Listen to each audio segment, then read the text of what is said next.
Okay, hai. Kita akan masuk part 3. Okay. Cara-cara nak buat line balancing. Sebelum tu kita kena tahu apakah rules yang diperlukan. Okay. Bila kita nak pakai rules?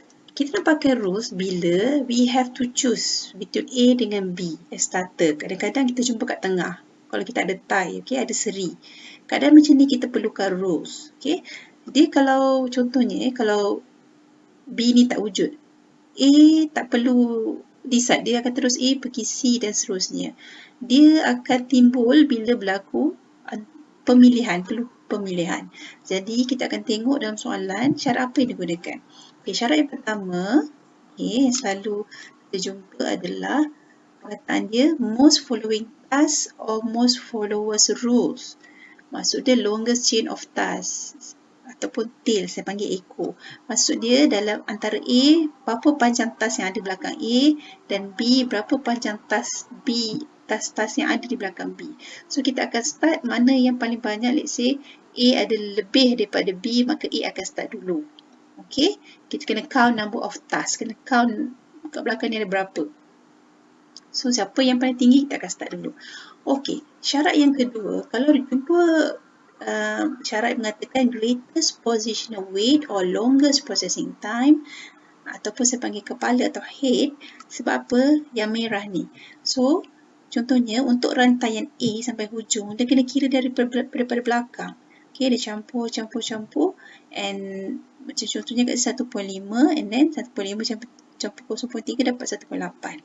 Okay, kita juga kira daripada belakang, okay, campur, dan daripada sini, saya tak nampak 2.6, okay, ni 2.6 saya rasa, campur 0.6 dan ujung sekali 3.2. So, sekarang kalau kita menggunakan syarat ini, so kita akan tengok dalam dua-dua ni, yang bahagian atas ni, yang kepala ni, mana yang paling besar?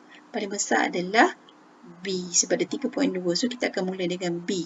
Kalau syarat yang ini, okay.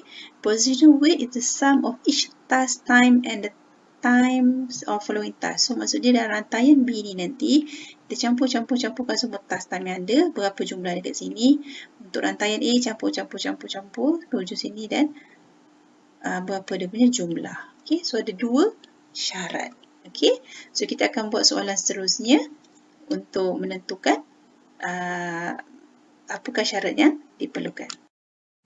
Hi everyone, today we're going to do the line balancing problem, and these are the question given, and we have the task table in which we have the list A to I, the task, and then we have immediate follower. That means that after task A we have task C, B to D and so on, and then we have task time.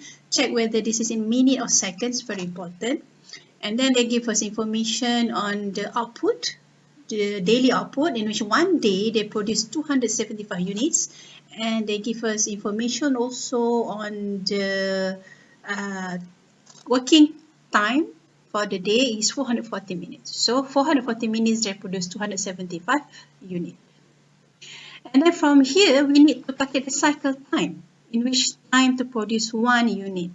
So from the cycle time formula, we gonna get 1.6 minutes in which time to produce 1 unit. And then we need to know the N. N is the number of workstation. These are the formula in which the sum time for all tasks, in which all the tasks from A to I, we sum all this, and then we divide by the cycle time earlier, 1.6, and we have 2.6. For workstation, you need to round up. So for this case, going to be 3. And we start to calculate the efficiency, and these are the formula for efficiency, sum of all tasks, and then we divide by N. You need to use the round number here, in which 3, and divide by the CT, and then we have 87.5%. And now we're going to rearrange all the tasks into the workstation. And then we need to draw first, okay, what we call precedence diagram. And from this table, again, we need to convert into tasks in which it represented by the bubbles, and then the link, we're going to call it arrow. So from this case, it means that task A going to C and so on. And we have all the tasks, and then we have all the link, okay, based on the arrow here. Don't forget to put the numbers, the task time at the bottom. And then we have to apply some rules. For these rules, we decided to use the greatest positional weight for the longest processing time, which for my class I use the kepala, in which we have to find the biggest kepala here. So how to do it using this rule? You have to calculate the sum of time that involved for this process. For A task, we need to calculate from I at the end. So from the end we're going upward. Okay. Oh, sorry, we're going backward. So 0 plus 0.3, we got 0.3, and then 0.3 plus 0.5, we got 0.8, 0.8 plus 0.1, and so on. Until the end, we have 0.5 plus 0.3, we got 1.8. That is the total processing time for task A. And then we need to know for task B. We do the same thing again, but be careful.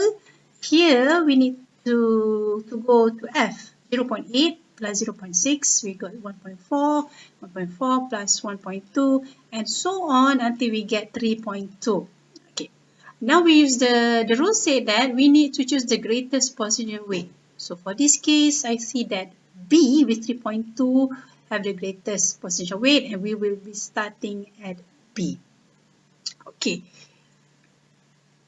And now you have decided to start at B.